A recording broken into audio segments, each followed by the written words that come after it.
അസ്സലാമു അലൈക്കും വറഹ്മത്തുള്ളാഹി തആല വബറകാത്തു. നാട്ടിൽ നടക്കുന്ന കാര്യങ്ങളൊന്നും ഒരിക്കൽ പോലും അതാ ജസീർ അറിയുന്നില്ല. തൻ്റെ പ്രിയപ്പെട്ട പെണ്ണ് ആയിഷയ്ക്ക് വേണ്ടി അവൻ ഓരോന്ന് വാങ്ങുവാനുള്ള ഒരുക്കത്തിലാണ്. ആയിഷ, നിന്നെ കാണുവാൻ നിൻ്റെ ഇക്ക വരുന്നുണ്ടടി വൈകാതെ.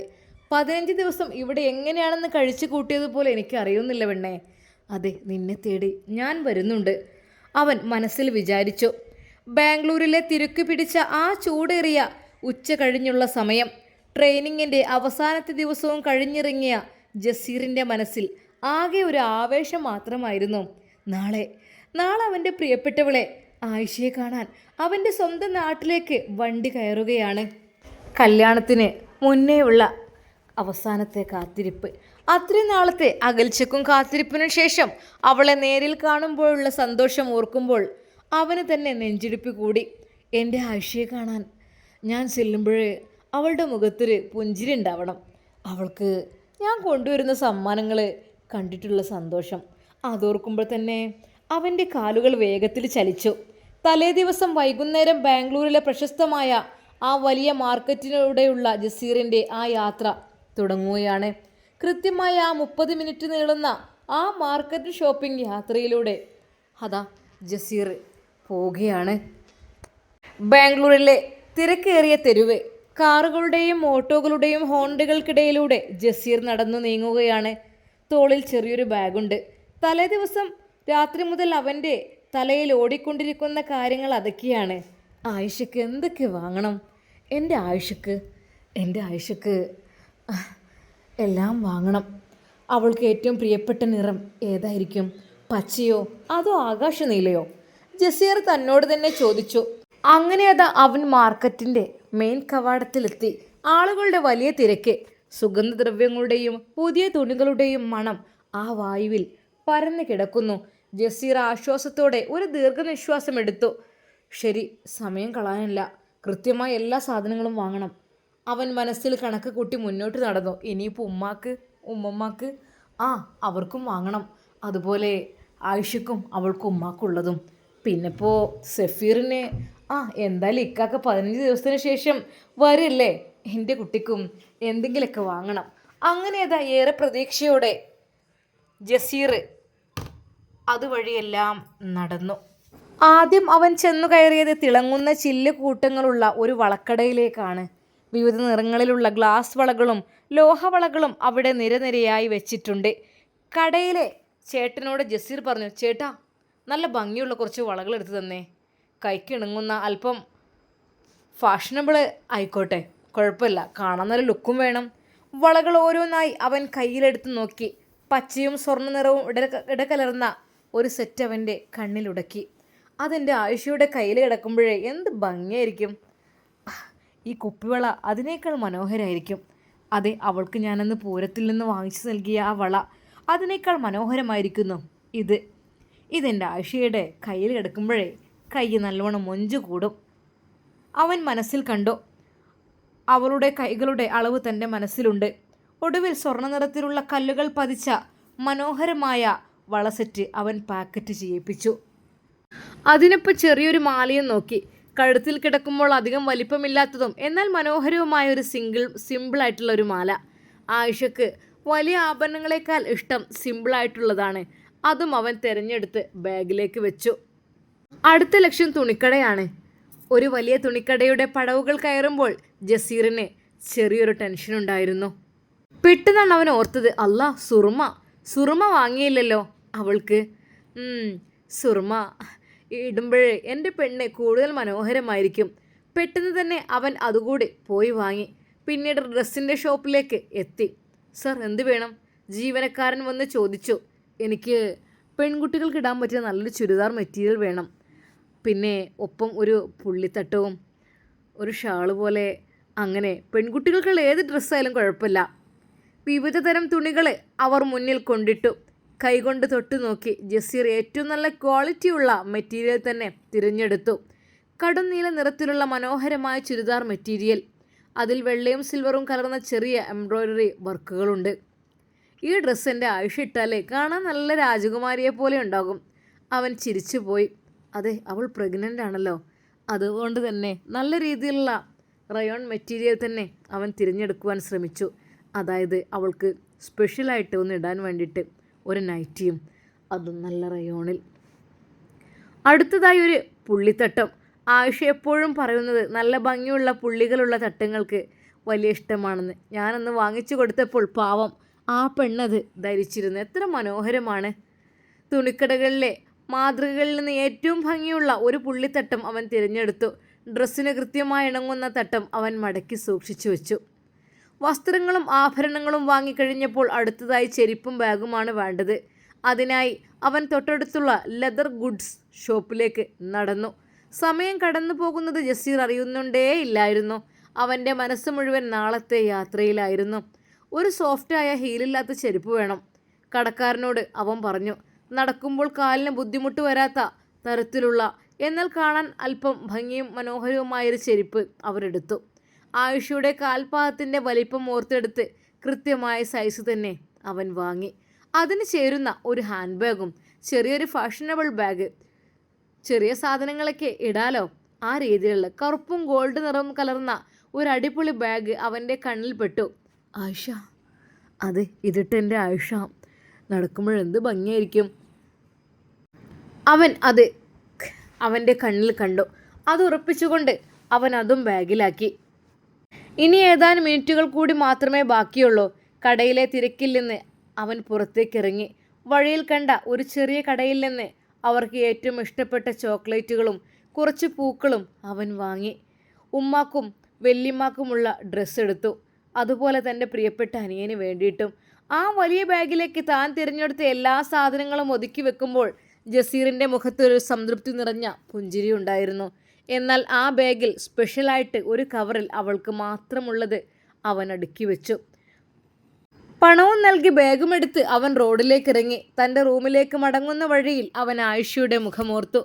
താൻ കൊണ്ടുവന്ന ഈ സമ്മാനങ്ങൾ കാണുമ്പോൾ അവൾ കണ്ണു തുറന്ന് അത്ഭുതപ്പെടുന്നത് അവൻ മനസ്സിൽ കണ്ടു. കാത്തിരിക്കൂ ആയിഷ, നിന്റെ ജസീർ വരികയാണ്.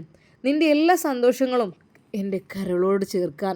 ബ്രേക്ക്ഫാസ്റ്റിന് ശേഷം നാളെ രാവിലെയുള്ള ട്രെയിൻ പിടിച്ച് ബാംഗ്ലൂരിൽ നിന്ന് സ്വന്തം നാട്ടിലേക്ക് പുറപ്പെടുവാനുള്ള തയ്യാറെടുപ്പോടെ ജസീർ തൻ്റെ മുറിയിലേക്ക് നടന്നു കയറി.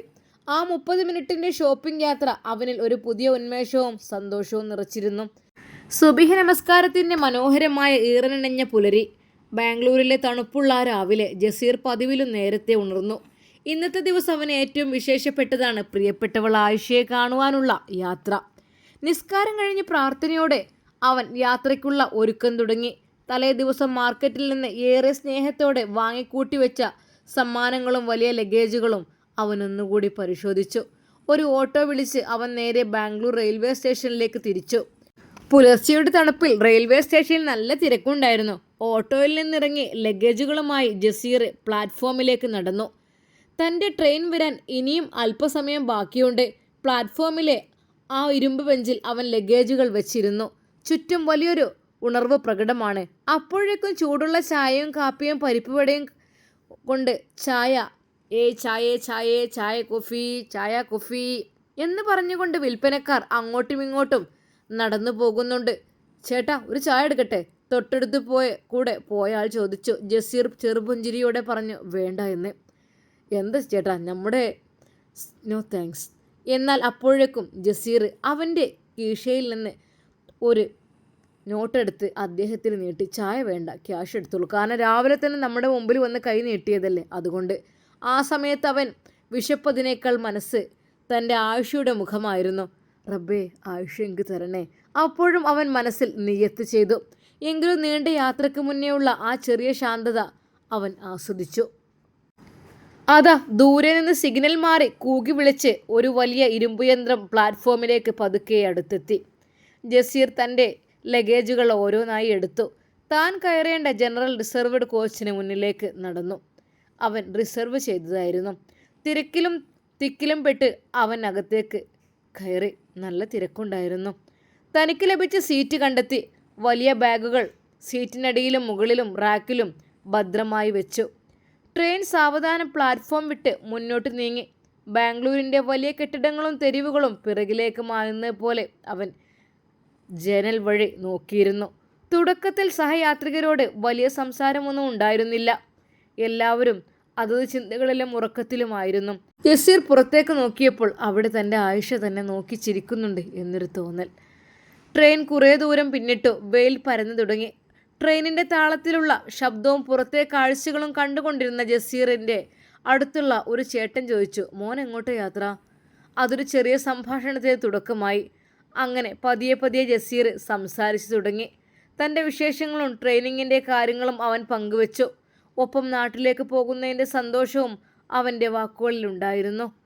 വണ്ടിയിലുണ്ടായിരുന്ന ചില യാത്രക്കാരും ആ സംഭാഷണത്തിലേക്ക് വന്നു. പരസ്പരം ചെറിയ ലഘുഭക്ഷണങ്ങളും വിശേഷങ്ങളും പങ്കിട്ട് ആ യാത്ര സജീവമായി. ട്രെയിൻ അടുത്ത സ്റ്റേഷനിൽ നിർത്തിയിട്ട് വീണ്ടും മുന്നോട്ടെടുത്തു. പുതിയ ചില യാത്രക്കാർ ആ കമ്പാർട്ട്മെൻറ്റിലേക്ക് കയറി വന്നു. സീറ്റുകൾ കണ്ടെത്തുവാനുള്ള അവരുടെ തിരക്കിനിടയിലാണ് ജസീറിൻ്റെ ശ്രദ്ധ എതിർവശത്തുള്ള സീറ്റിലേക്ക് പോയത്. അവിടെ വന്നിരുന്ന ഒരു പെൺകുട്ടി, അല്പം നീളമുള്ള മുടിയും മുഖത്ത് ലളിതമായൊരു ചിരിയും. അവൾ തൻ്റെ ബാഗ് ഒതുക്കി വെക്കുകയായിരുന്നു. പെട്ടെന്ന് ആ പെൺകുട്ടിയെ കണ്ടതും ജസീറിൻ്റെ ഹൃദയം ഒന്ന് മിടിച്ചു. പഠിച്ചോനെ, ഇതിൻ്റെ ആയുഷല്ലേ? ഓൾ അതേ മുഖാണല്ലോ. പക്ഷെ അവൾ തട്ടിട്ടിട്ടില്ല. സത്യം പറഞ്ഞാൽ ഇതെൻ്റെ ആയുഷ്യനാണോ? പഠിച്ചോനെ, ഇതിൻ്റെ ആയുഷ്യാണോ? എൻ്റെ ആയുഷിനെ പോലത്തെ മുഖാണല്ലോ. ജസീറിന് ഒരു നിമിഷം കണ്ണുകളെ വിശ്വസിക്കാൻ കഴിഞ്ഞില്ല.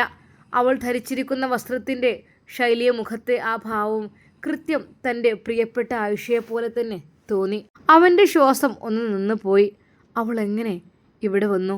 അവൾ എന്നെ സർപ്രൈസ് തരാൻ വേണ്ടി വണ്ടി കയറിയതാണോ? ജസീറിൻ്റെ മനസ്സിൽ 1,00,000 ചോദ്യങ്ങൾ ഇരച്ചു കയറി. അവൾ തൻ്റെ ബാഗിൽ നിന്നൊരു വെള്ളക്കുപ്പി എടുത്ത് കുടിക്കുന്ന രീതി പോലും ആയിഷയുടേതുപോലെ തന്നെ ജസീർ മിണ്ടാതെ അവളെ തന്നെ നോക്കിയിരുന്നു. അവളും ശ്രദ്ധിച്ചു. അവൾ പെട്ടെന്ന് ജസീറിനെ നോക്കി ഒന്ന് പുഞ്ചിരിച്ചു. ആ പുഞ്ചിരി കണ്ടപ്പോൾ ജസീറിനെ ആകെ വല്ലാത്തൊരു അമ്പരപ്പവും സന്തോഷവും തോന്നി. എന്നാൽ അടുത്ത നിമിഷം അവൾ കണ്ണ് തിരുമ്മി ഒന്നുകൂടെ സൂക്ഷിച്ചു നോക്കി അവളെ.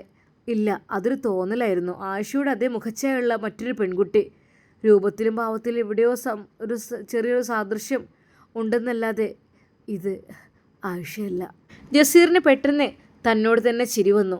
എൻ്റെ മനസ്സിനൊരു വിഭ്രാന്തി. എന്ത് കാണുമ്പോൾ അത് ആയിഷയാണ്. ആയിഷയെ കാണാനുള്ള ആവേശം മൂത്ത് എനിക്ക് തോന്നിയതാണ്, അവൻ മനസ്സിൽ വിചാരിച്ചു. എങ്കിലും തൻ്റെ പ്രിയപ്പെട്ടവളെ എത്രമാത്രം താൻ മിസ് ചെയ്യുന്നുണ്ട് എന്ന് ഒരു നിമിഷം അവൻ തിരിച്ചറിഞ്ഞു. ആലോചനകളിൽ നിന്ന് ഉണർവ്. താൻ ആയിഷയ്ക്ക് വേണ്ടി വാങ്ങിവെച്ച സമ്മാനങ്ങൾ ഇരിക്കുന്ന ബാഗിലേക്ക് അവനൊന്ന് നോക്കി. ഇനി അധികം ദൂരമില്ല. കുറച്ച് മണിക്കൂറുകൾക്കുള്ളിൽ തൻ്റെ സ്വന്തം ആയിഷയുടെ അരികിലേക്ക് താനെത്തും. ആ ആയിഷയെ സന്തോഷത്തോടെ മാത്രം. എൻ്റെ റബ്ബേ, പിന്നീട് അവൻ്റെ മനസ്സിൽ ആ ഒരു ചിന്ത മാത്രമായി. ആയിഷ, നിൻ്റെ ഇക്ക വരുന്നുണ്ട്. നിനക്ക് വേണ്ടതെല്ലാം വാങ്ങിയിട്ടുണ്ട്. അത് നീ ആഗ്രഹിച്ച സാധനം എല്ലാം. ആയിഷ, നിനക്ക് സന്തോഷിക്കണ്ടേ? നിൻ്റെ ഇക്ക വരുന്നുണ്ട് പെണ്ണേ. അത് ഇനി കുറച്ച് മാസങ്ങൾ കൂടി കാത്തിരുന്ന് കഴിഞ്ഞാൽ ആയിഷ, നിന്നെ ഞാൻ സ്വന്തമാക്കിയിരിക്കും. കാരണം നീയാണ് എൻ്റെ പെണ്ണ്. എനിക്ക് വേണ്ടി മാത്രം സൃഷ്ടിച്ചതാണ് നിന്നെ ആയിഷ. ആ യാത്രയിലുടനീളം അവൻ അവളെക്കുറിച്ചുള്ള മാത്രമുള്ള ചിന്തയായിരുന്നു. ആയിഷയ്ക്ക് വേണ്ടി അല്പം മുല്ലപ്പൂവും വാങ്ങിയിട്ടുണ്ട്. അത് അണിഞ്ഞു വരുമ്പോഴേ എന്തൊരു ഭംഗിയായിരിക്കും അവളെ കാണാൻ. ജസീർ ഓരോ സ്വപ്നങ്ങൾ തൻ്റെ പ്രിയപ്പെട്ടവൾക്ക് വേണ്ടി കണ്ടു തുടങ്ങി. അല്പസമയത്തിന് ശേഷം നാട്ടിൽ അവൻ ട്രെയിനിറങ്ങി, തൻ്റെ പ്രിയപ്പെട്ടവളെ ഓർത്തുകൊണ്ട്. എന്നാൽ വീട്ടിലെത്തി തന്നെ കാത്തിരിക്കുന്ന തൻ്റെ ആയിഷ ഓടി വന്നു. അവൾക്ക് വേണ്ടി ആ സമ്മാനങ്ങൾ അവൻ നൽകി. സ്നേഹത്തോടെ അവൻ അവളെ വാരിപ്പുണർന്നു. ജസീറിനെ സ്നേഹത്തോടെ അവൾ നോക്കി. എന്നാൽ അവൻ നൽകിയ ആ മുല്ലപ്പൂ അവൾ പതുക്കെ അവന് നേരെ നീട്ടി. പെട്ടെന്നാണ്, അതെ, നിങ്ങൾ ഏത് സ്റ്റോപ്പിലാണ് ഇറങ്ങുന്നത്? സ്റ്റോപ്പ് എത്തിയെന്ന് പറഞ്ഞുകൊണ്ട് തൊട്ടപ്പുറത്തുള്ള ആള് വിളിച്ചത്. ഒരു നിമിഷം ജസീർ ഞെട്ടിത്തെറിച്ചു. ഞാൻ കണ്ടത് സ്വപ്നമായിരുന്നോ? എൻ്റെ മുമ്പിലുണ്ടായിരുന്ന ആയിഷ, അവളെവിടെ? അവളെ എവിടെ പോയിട്ട് ഞാൻ തിരയും? ഞാൻ അങ്ങോട്ട് തന്നെയാണല്ലോ പോകുന്നത്. അവൻ ആ ഉറക്കച്ചടവിൽ എന്തൊക്കെയോ ഒന്ന് ആലോചിച്ചു പോയി. എന്നാലും അവന് സന്തോഷിച്ചു. സന്തോഷത്തോടു കൂടി അവൻ പോകുന്നത് അവളുടെ അരികിലേക്കാണല്ലോ എന്നോർത്തുകൊണ്ട് ജസീർ അവിടെ ട്രെയിനിറങ്ങി. ഇനി വീട്ടിലേക്ക്. ലഗേജുകളെല്ലാം താങ്ങിപ്പിടിച്ച് അവൻ അതിലൂടെ നടന്നു. ഒരു ഓട്ടോ കിട്ടണം വീട്ടിലേക്ക്. എന്നിട്ട് ആ ഓട്ടോയിൽ കയറി തൻ്റെ പ്രിയപ്പെട്ട പെണ്ണിനെ കാണുവാൻ വേണ്ടി പോകണം. തൻ്റെ ആയുഷൊരു പക്ഷേ തനിക്ക് വേണ്ടി കാത്തിരിക്കുകയായിരിക്കും. ജസീർ ഓരോന്ന് മനസ്സിൽ കരുതി നേരെ അതാ ഒരു ഓട്ടോക്കാരനെ വിളിച്ചു. ഇൻഷാ അല്ലാഹ് നമുക്കിതിൻ്റെ ബാക്കി ഭാഗം നാളെ കാണാം. അതുവരേക്കും എല്ലാവർക്കും അസ്സലാമു അലൈക്കും വറഹ്മത്തുള്ളാഹി തആല വബറകാതുഹു.